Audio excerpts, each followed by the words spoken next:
व्यासपीठावर उपस्थित सर्व मान्यवर व आजच्या सत्कारमूर्ती सौ पाटील मॅडम व येथे जमलेल्या सर्व शिक्षक व आपतेष्टांना माझा सप्रेम नमस्कार.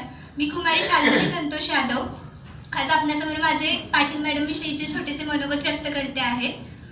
पाटील मॅडमच्या अध्यापनाचा व त्यांच्या विद्यार्थ्यांप्रती असणाऱ्या आत्मीयतेचा मी स्वतः अनुभव घेतलेला आहे. त्यांच्या विक्रांतनगर या शाळेत इयत्ता 1ली ते 4थी मध्ये मी त्यांच्याकडे शिकलेले आहे. कडक शिस्तीचे शिक्षक नक्की कसे असतात याचा अंदाजही आम्हाला कधी मॅडमनी लागू दिला नव्हता. या उलट मुलांसोबत गोड बोलून खेळीमेळीच्या वातावरणामध्ये प्रत्येक गोष्ट सर्वोत्तमरित्या विद्यार्थ्यांपर्यंत कशी पोहोचवता येईल यासाठी त्या कायम प्रयत्न करायच्या. मॅडमचा कामाविषयी असणारा प्रामाणिकपणा, त्यांचा शांत व संयमी स्वभाव तर आपण सारेच जाणत असाल. तसेच त्यांचं व्यवस्थापन कौशल्य आणि त्यांची कामाबद्दल असणारी चिकाटी हे गुण मला नेहमीच प्रेरित करत आले आहेत. मॅडमसोबत माझ्या बऱ्याच आठवणी आहेत. त्यातीलच एक म्हणजे आज 1 मार्च म्हणजे पाटील मॅडमचा वाढदिवस. हा दिवस आमच्यासाठी एखाद्या उत्सवापेक्षा कमी नसायचा. कारण बुधवार नसला तरी आम्ही सगळेजण रंगीत ड्रेस घालून यायचो, वर्ग सजवायचो.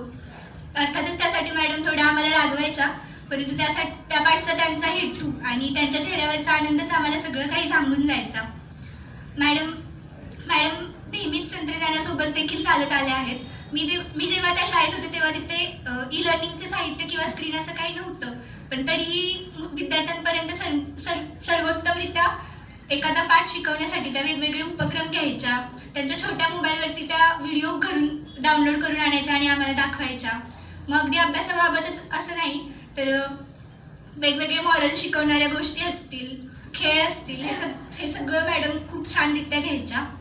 आपल्याकडे असं म्हणतात शालेय विद्यार्थ्यासाठी शाळा हेच त्याचं एक दुसरं घर बनून जातं, पण मी त्यापुढे म्हणेन की ते घर मुलांना तेव्हाच आवडतं जेव्हा आईप्रमाणे लळा लावणाऱ्या आणि सगळ्या गोष्टी जवळून लाडाने समजावून सांगणाऱ्या शिक्षिका असतील. अशाच शिक्षिका आमच्यासाठी पाटील मॅडम होत्या. एका विद्यार्थ्यासाठी त्याच्या संपूर्ण शैक्षणिक जीवनामध्ये त्याचं शालेय प्राथमिक आयुष्य फार मोठा वाटा घेतं.